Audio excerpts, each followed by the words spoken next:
Good morning, everyone. I am here today with Ivan Rehak to start the new podcast. It will be named Talks About Nothing.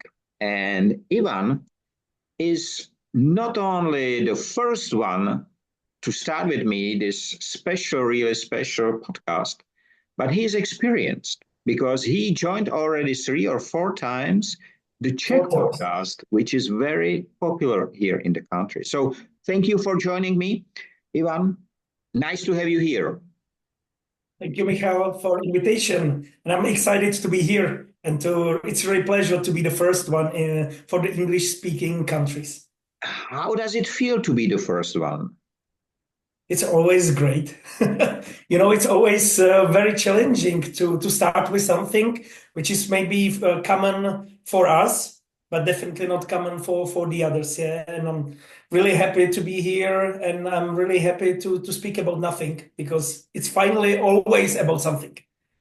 Exactly. And I know that you are an expert in lean and implementation and improving, helping the companies and so on. And I feel that frequently you are the first one who entered the company offering something like, let's improve. How does it feel in the companies? Is it all the time the same feeling, or is there a difference between, because I know that you've been to many countries implementing.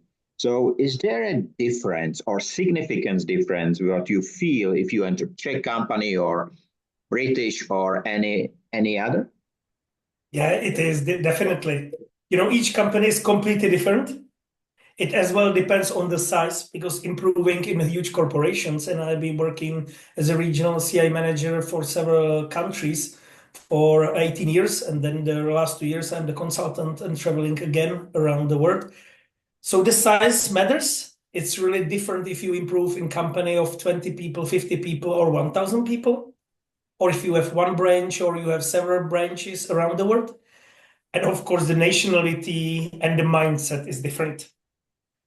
And I would say very openly, the Czech country is really difficult to improve in. The mindset of the people is not the easygoing.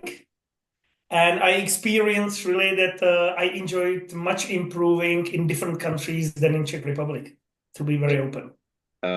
Currently, there is a lot of discussion about Africa because Africa is, I will say, unexplored, or it is exploited, but unexplored in the field of really utilization of the skills of the people. I just have recently a visit here from one of the ONICHEMOS, which are the people who join the Talks About Nothing by Yitka. She was in Africa. And she gave me here very interesting information. She said, Michael, the people in Africa, they are very good in learning new languages. And I asked why. And she said, not only the colonialism bring there the language of Dutch or British or French, but because there are so many local languages and there are marriages, so between the people, so the people has to learn to be able to speak with a husband or the family and so on. So they know up to 7 languages. And this is why the new one, it's not so hard to implement. But I am sure that that the people know they can read all the books and lectures and so on. They are quite skilled, which is common or which is very close to Czech skills, so our ability to improvise. On the other hand, I'm not sure how is the market with the lean and similar strategies. Do you have any information about it? No, but that's a very good topic because even yesterday I was speaking with one of my friends, and I've never experienced improvements in my daily life in Africa. Yeah, I was doing improvements in America. I've been doing improvements mainly in Europe as I'm based in Czech Republic. So the majority of the countries in Europe and as well in Japan, I have as well the chance to be in Japan, but never in Africa. And I was really thinking that this should be a really good target for the future or for the near future, because as you mentioned, For the improvement, I think there are three elements which are really key. Yeah, the first one is the skills. Are the skills, and you can improve. You can learn this is the skills, the new language, to learn the new tool, CI tool, or whatever in your daily life. The second one is if you have the proper management. So if you have what I call in the companies is the management. So you follow some KPIs, you have some meetings, how to improve. But the third one, which I think is the most important, is the mindset and behavior. And especially if we are speaking the companies that it's easy to improve or to work with, and the companies which are difficult to work with, it's not about the skills. It's about the management, of course, but it's mainly about the mindset, and especially the mindset of the owners, the mindset of the managers, of the directors, if they want to improve or not. And I really see huge potential in Africa that this could be a good path. And thanks for that. We already have been speaking about it, and I really feel that this could be a huge journey for me or for other guys to really help and to develop as well there. What I would like to see that because for many Africa is a target, and you mentioned even the term target, but for me it's not, and it shouldn't be for you. It's an aim, and the aim is not a target.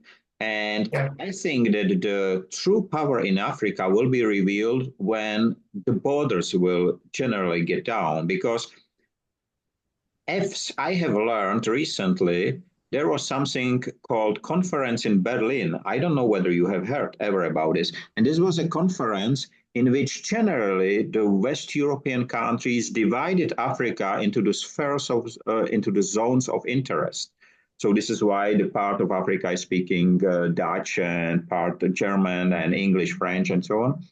And before, there has not been these borders. Before, there was not so many countries and so on. And I think the unity in Africa is the key to success in Africa. And I know that in your work, you try to get the teams together to understand, to speak the same language and so on. And I think this will be the real aim and the support, having someone like you in the countries, not only on the level of industrial, but up to the level, up to the governments, to understand, to create a unity, because you live in Czech Republic, same as me. We are part since 2004, I think, of European Commission, European Union. But you know, same as me, it was never a union. We still remain individual countries. We have a big administration in Brussels and so on, costing millions and millions, generally damaging the economy and everything. And this should not be the way which Africa should follow. The Africa should be the new way to lead.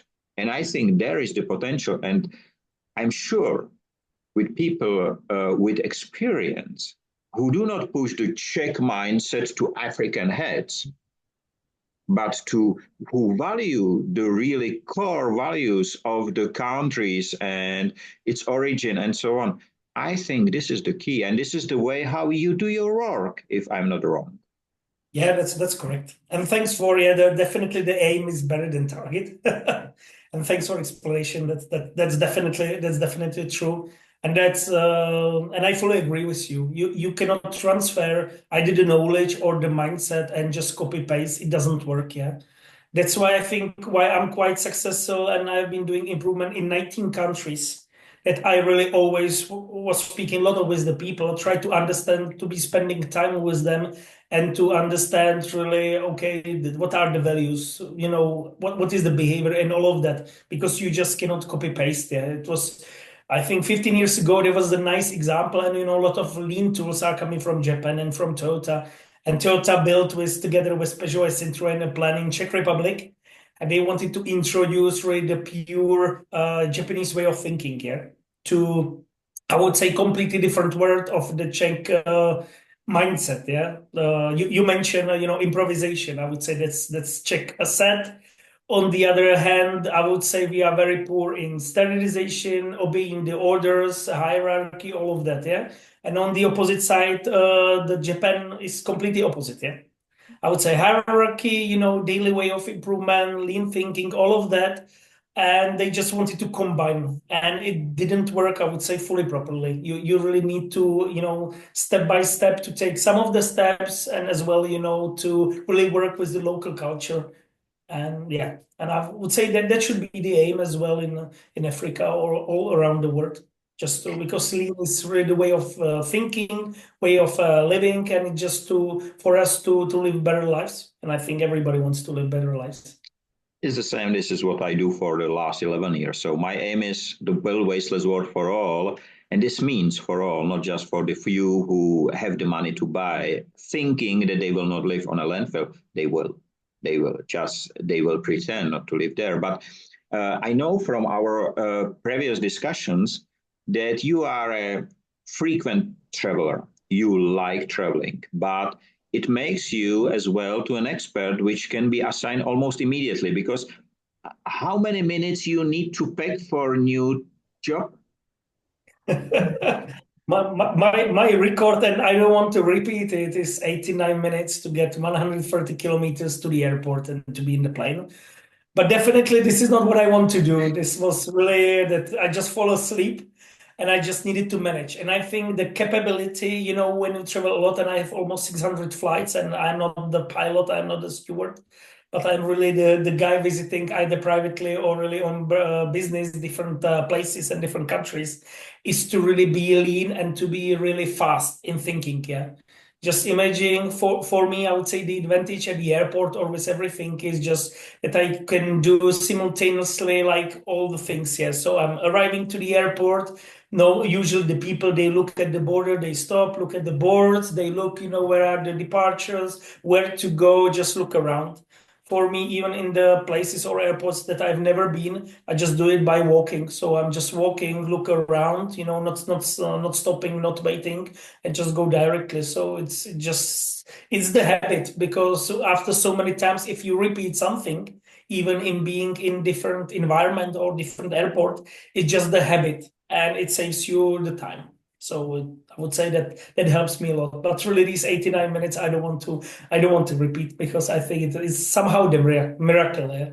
Yeah. On the other hand, we are speaking here about time. And in Industry 5.0, we say all the time, we have no time to waste the time. And this is why the time waste is one of the 5 waste categories which we try to prevent. So if there will be a company or a government, anyone who would like to say, okay, Ivan is quite interesting guy. So how much time they should count from first contact to the first meeting on their site in their facility, in, let's say, just to say, to have an indication for them what is needed to be done before you enter. Mhm. So definitely, I would suggest we have few calls upfront to really understand the needs. Because it, as well as I mentioned, it depends on kind of project. If it's something what I can help alone, or if there is something much bigger. So of course I have a lot of guys, that I am cooperating with. So if it's something that you need 5 people, 10 people, and to really specify, the object, because this is really important.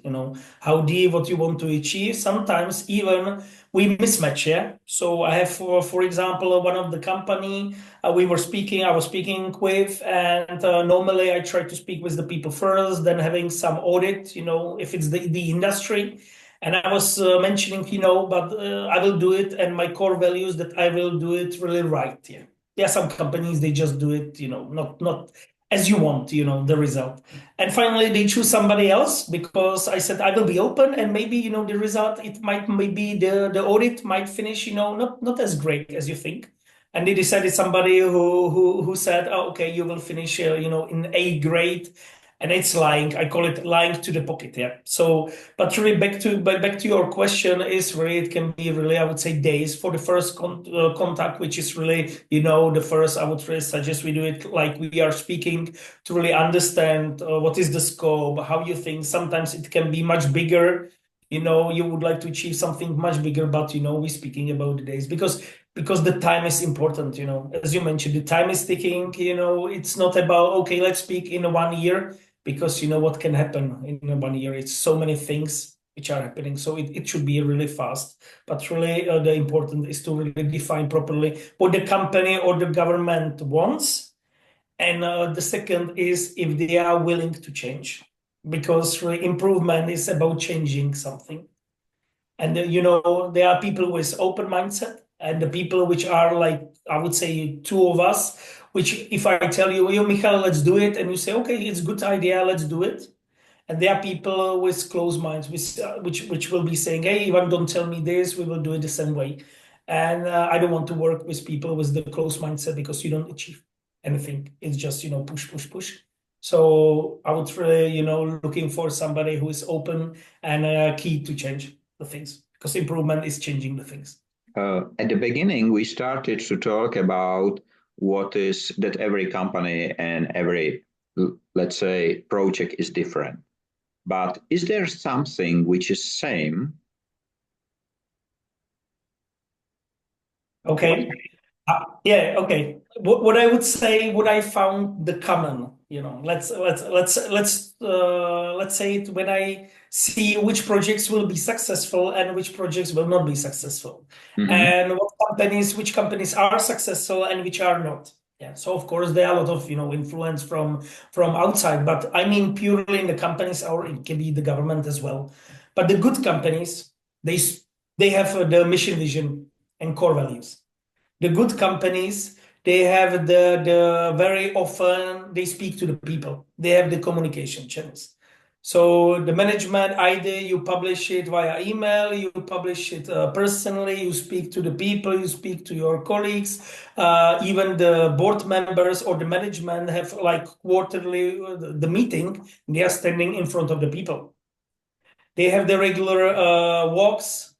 For example, for industry, the Gemba walks, they go on the shop floor, speak to the people. So these are the good companies. If the people tell them something, they really work on it and they provide the feedback.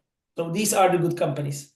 The bad companies are just the opposite. And the biggest, I would say, the difference I see, they don't communicate with the people. They don't share the vision. They don't share the next steps. They think sometimes the people are stupid, and that's it. So that's, I would say, a lot of about the mindset. The biggest, I would say, the difference is really if you have the management or a lot of people with good or bad mindset. We are living both and 8 billion people with us in a time when AI seems to take over a lot of tasks.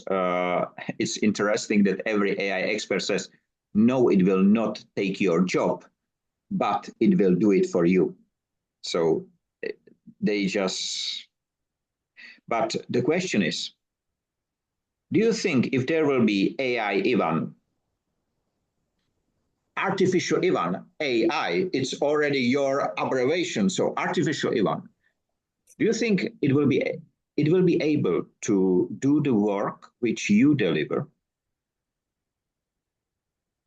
Partially it depends, you know, partially yes, but there always can be the, you know, you need to be authentic. Yeah? So, and it's difficult, of course, you know, we are living with AI maybe the last 2 years, you know, I think where it spread after the ChatGPT, and, you know, there are a lot of tools and I'm quite even active. Yeah. So I'm now currently one of the tester, one of my friend has the AI company and we are doing something great, but yeah, I cannot, I can just say that it will be mainly now all the AI tools is how to make nicer presentation, how to make your marketing plan, how to write your LinkedIn post, how to do your web pages. We focus more on the industry, so really the daily use in the industry. So, and we plan to release it within 1 month. Yeah, so just keep you posted, but it cannot be 100%. I think the offense it's to speak with the people. You know, I think what I'm quite special is I really love the people, and that's it, which I don't think you can really easy copy. Because, you know, if some robot, and even with my voice, and we test it even with my voice, it's still not the same, Ivan. And I think that's still, I think we need to meet the people. Even we are sitting still in the same country, and I'm really happy that we met. because for me, always meeting people directly is much better than just to be speaking over the computer or even the camera. It's always, and I think that the artificial, even AI, that's good, thanks for that, cannot do 100%.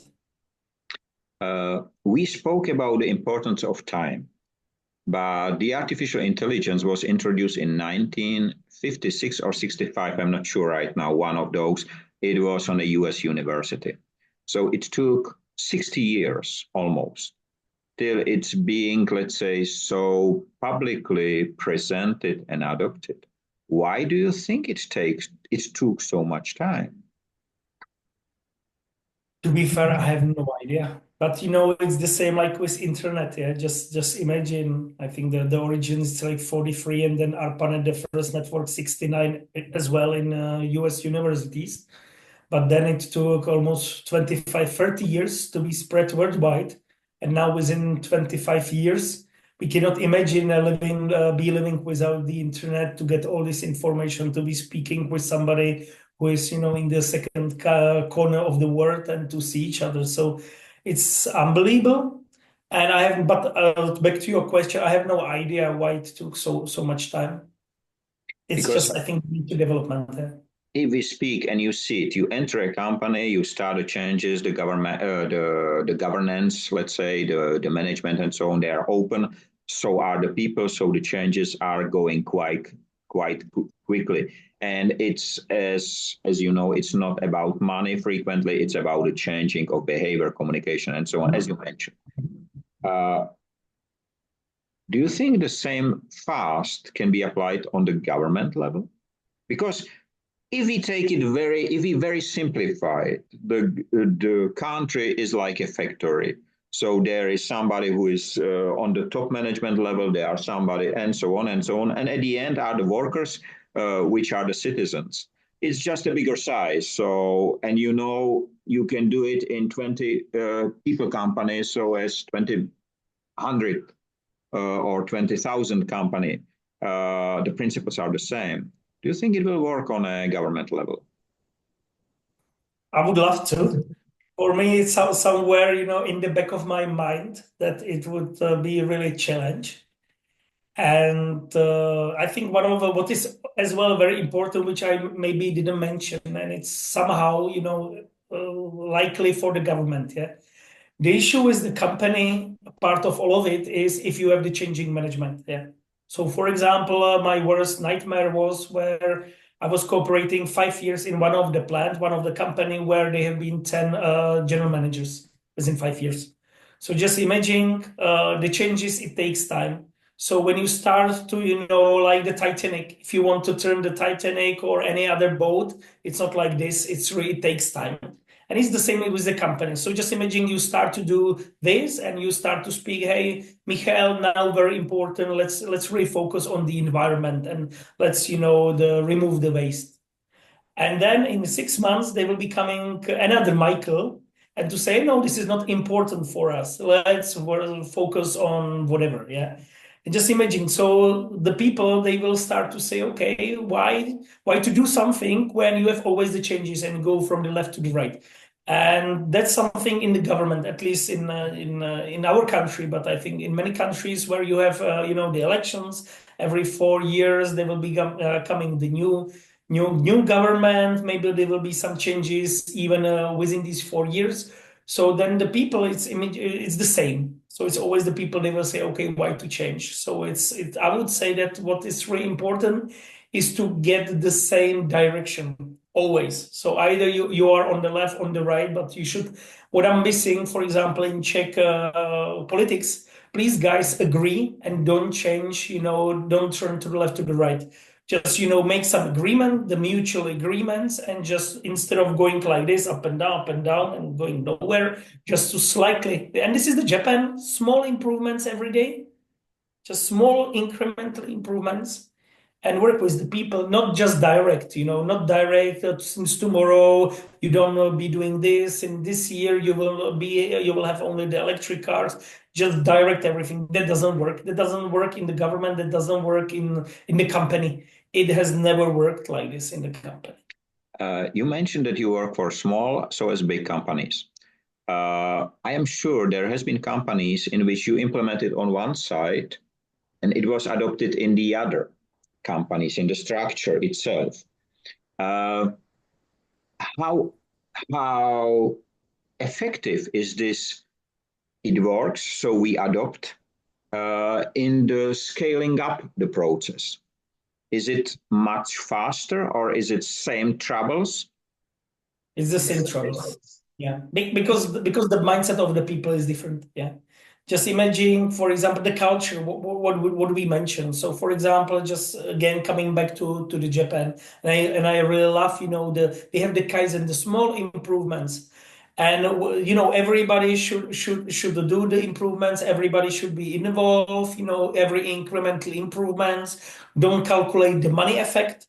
And while opposite, I would say the Western or US, it's more let's run the big projects, which is called the lean and Kaizen. Yeah. So let's run the big projects, then calculate the money, calculate the benefits, calculate the return on investment. So these are two words. And just imagine, and these are both very developed, I would say, economics, the Japan and the Western, but they are two different approaches. So for me, it was always very difficult when it was working something in one country or in one plant, then to copy paste, because there was always as well what I would call the pride. Okay, if it works there, okay, we are different. You cannot copy paste. You cannot take it. We, always, I would call it excuses. And it's again about the mindset. Again, when the mindset, I would say, was very open from the management and to really say, okay, it works. So, in Turkey, so let's take the good points, what worked there, and let's copy paste here and adapt to our environment, to adapt to our mindset country. Then it worked. If it's not like that, then it's that you always start since the beginning. When I look at advanced language models and development of AI, frequently it is copy paste in some way. So it is expected that all humans behave the same because then we will get a tool which will work the same. But as you just now pointed, it's the highway to hell generally because every single one of us is unique, which is right according to my philosophy, and it should be respected. So I just read yesterday in Czech newspaper that there was a title: "The employees will decide their working time in the future," something like that. Is it workable? I would say it depends. For me, generally not, but of course it depends. Just imagine, and we experienced that in COVID. Yeah. So just imagine me having 8 plants in COVID around the Europe, and people visiting different time to the office, and taking the days off. And for us, it was impossible really to have even the meeting or even like this, because some people say, I will be working just Monday, Tuesday. I'm working only Wednesday, Thursday. Third guy, Monday, Friday. And we had never chance to speak to each other. So for me, if you are the part of the bigger group, not maybe like the freelancer, or maybe you are like the marketing guy, or maybe copywriter, where you are completely, where you can decide where to work. Okay, I'm flying one month in Bali, and there is the different time zone, and okay, let's have a chat in some time. But still, even there, they are not isolated. Yeah. So for me, it's a nice idea, but I cannot really imagine in every extension. Maybe it will be working for some portion of the jobs, which are like independent, but still the people at some of the time they still need to meet, or they still need to meet either like us over the camera. So partially yes, but I'm saying in the majority I cannot imagine. Uh, if we come back to Africa, uh, what do you think can unite the continent? What is the aspect which can unite I cannot say the number right now, how many people are living in Africa. I didn't check it, but it's a lot.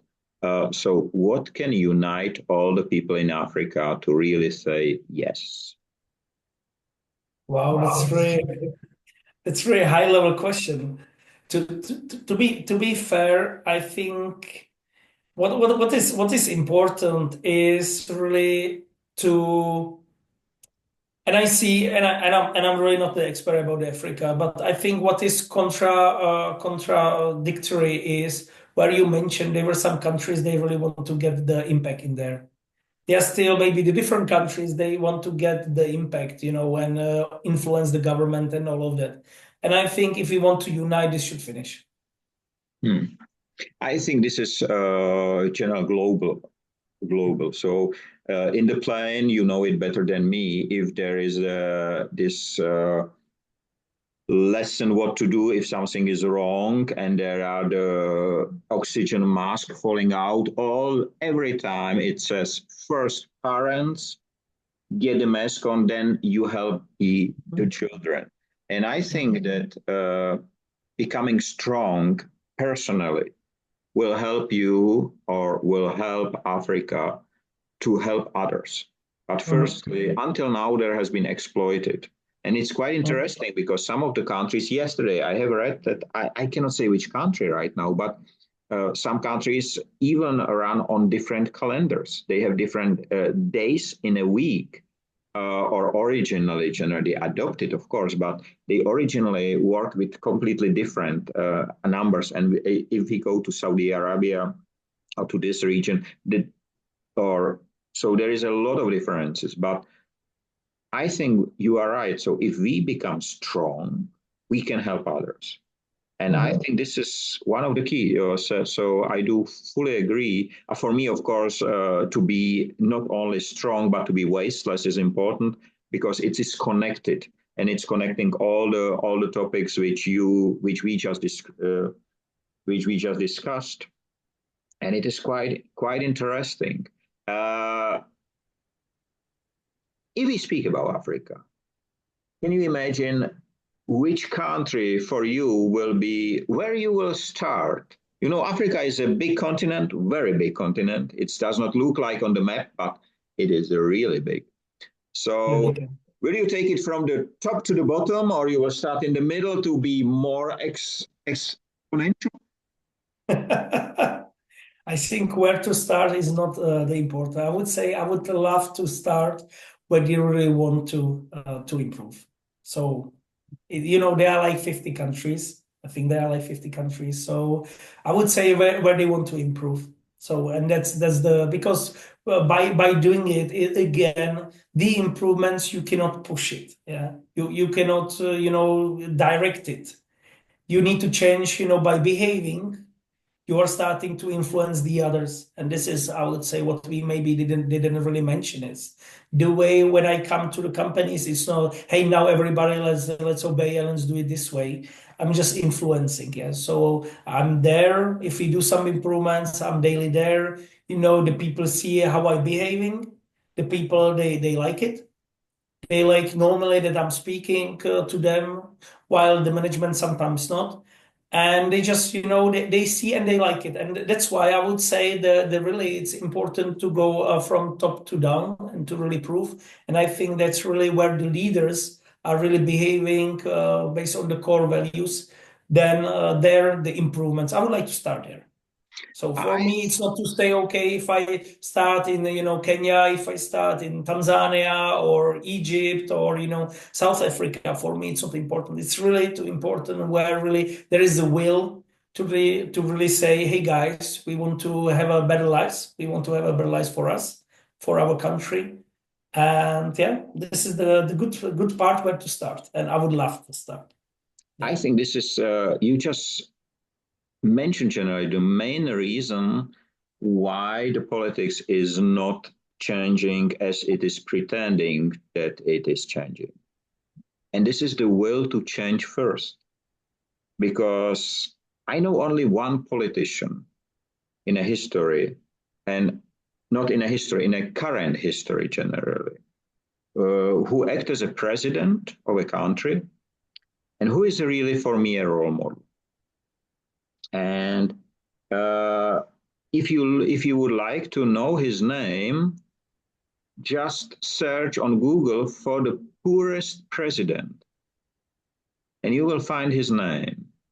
And it is very interesting. He really improved the situation in one of the poorest South American countries. And it was so interesting to watch. I try to connect with him. It's not easy right now, but I hope one day we will speak together because you just name it. It is the will to change, and it is the will to change first, because then you can become the role model. If politicians will be leaders, elections are not needed because they will be followed by people. Right now, elections are needed because there are no leaders. Because they do not have these leadership skills. They can maybe, right now, as we can see it in the US, they can call, shout, and whatever, have a big media coverage, but it's not a leadership. If I behave differently than I ask the others, I'm not a leader. So, I am really happy that you are the first one, and we are 3 minutes left. So it's really going fast, as in the Czech ones. And it is fascinating, because I think Czech Republic has only 10 million citizens, but the globe a little bit more, so about 8 billion. And maybe it will be needed that you will be the next host, because it's me here. I can cover whatever. Today I will have 4 talks about nothing. And I announced it yesterday, so it's going so fast. But we have to connect and unite. And if we have the aim, not the target in front of our eyes, the globe will change, the war will end, the people will become humans again first. And that's so important. And you are the great example how a human can change the world, can change industries. Of course, it costs money, but it saves so much time that it is just a drop in the value or in the cost comparing to leaving the situation as it was. And we see it in automotive industry in Europe and in many other aspects, how the covering the eye with the eye flaps resulted in a situation which is, let's call it, hard. So I would like to thank you for your time. I would like to thank the audience. I hope you will like Talks About Nothing, because from today on, thanks to Ivan, we will start to go global.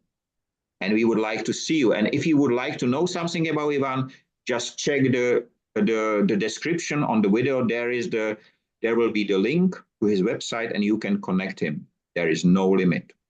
So thank you, Ivan. It was a really great time with you. Thank you for the invitation. I'm really be happy to be here. And I really like your idea that we should unite and we should unite the world. Thank you very much. Thanks a lot. And as I said, have a nice time, free of waste and wasting in all its forms. Stay safe, be free, and be human. And see you next time. And I hope soon. Bye-bye. Take care. Bye-bye.